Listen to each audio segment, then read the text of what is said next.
अस्सलाम वालेकुम। ये डेस्कटॉप पीओएस का डेमो है। यहाँ से हम लॉगिन करते हैं।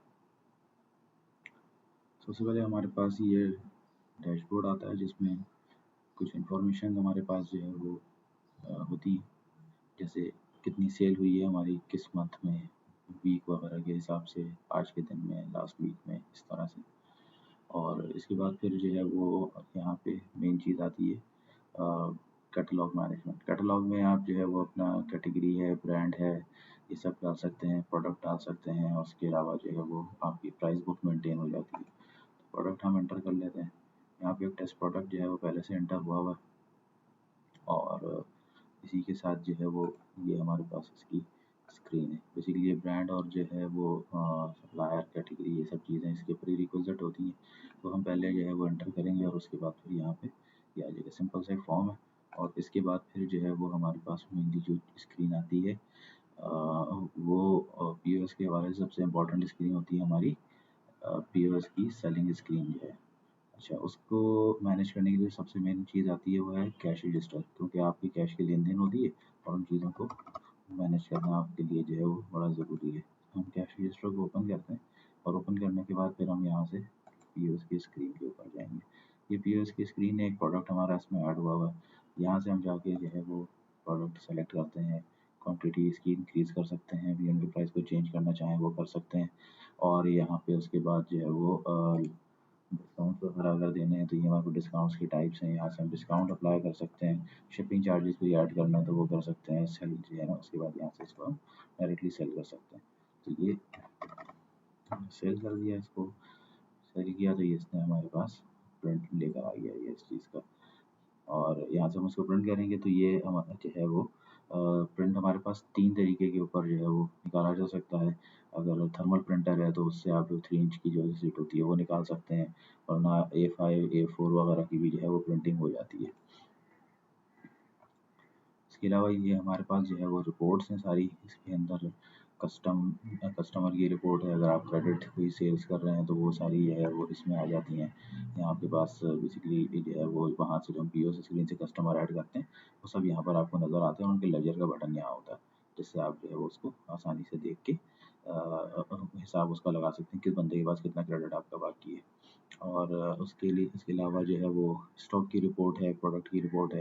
यहाँ से हम इन्वेंट्री के गुड्स रिसीव नोट्स पे जो है वो करते हैं एंट्रीज। अगर जो है वो कोई प्रोडक्ट हमने ऐड किया है तो उसका स्टॉक, उसकी क्वांटिटी ऐड करना ज़रूरी है, तो सारा इन्वेंट्री का सिस्टम हमारा जो है वो चलेगा। और कुछ थोड़ी बहुत जो सेटिंग्स हैं वो यहाँ से होती है। यूज़र्स आप ऐड कर सकते हैं, उनको आप रोल्स दे सकते हैं, कोई अकाउंटेंट है, कोई परचेज ऑफिसर है, कोई सेल्स का जो है वो काम करे जिसके पास खाली पीओएस की स्क्रीन शेयर हो। तो ये बेसिक जो है ना वो इसका इंट्रोडक्शन था। और इसके अलावा जो है वो आपके पास यहाँ एक चीज़,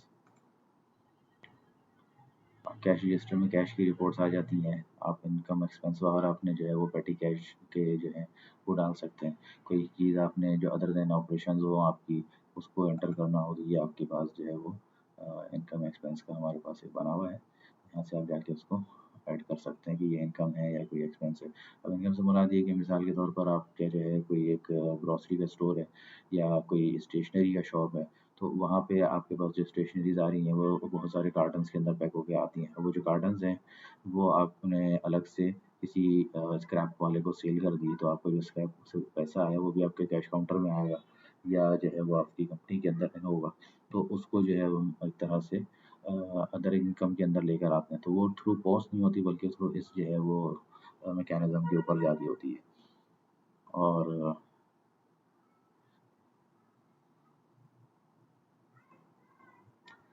प्रोडक्ट की सेल्स की रिपोर्ट है, एक्सपायरी की रिपोर्ट है। यहाँ पर हमारे पास आउट ऑफ स्टॉक की रिपोर्ट आ जाती है, लो स्टॉक की रिपोर्ट आ जाती है, सेल्स टैक्स की रिपोर्ट है। ठीक है, कितना टैक्स हमने जो है वो ऑलरेडी पे किया हुआ है, आपका जो इनपुट टैक्स होता है, कॉस्ट जो आपको पड़ी है परचेजिंग के ऊपर उसके ऊपर उसकी रिपोर्ट है। नेट टैक्स की रिपोर्ट आ जाती है। तो ये तमाम तर चीज़ें इसके अंदर हैं और काफ़ी डिटेल्ड सिस्टम है।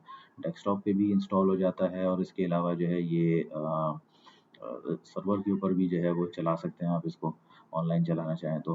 तो दोनों फैसिलिटीज़ इसके अंदर हैं। इसके अलावा यहाँ पर एक ऑप्शन हमारे पास में ये है प्राइस बुक का। तो प्राइस बुक के अंदर से आप जाके इसकी प्राइसेस को चेंज कर सकते हैं और इसमें एक जो है वो चीज़ ये है कि अगर हम इसको सिस्टम के अंदर से थोड़ी-सी एक चेंजिंग हमें करनी पड़ती है, तो उसमें अगर किसी बंदे के पास होलसेल का और रिटेल दोनों का काम है, तो वो डबल प्राइस लिस्ट जो है अपनी मेंटेन कर सकते हैं कि होलसेल के लिए एक अलग प्राइस लिस्ट हो और रिटेल के लिए अलग हो। तो उसको जो है वो हम पीओएस में से जो है वो स्विच भी करके आराम से उसको हैंडल किया जा सकता है।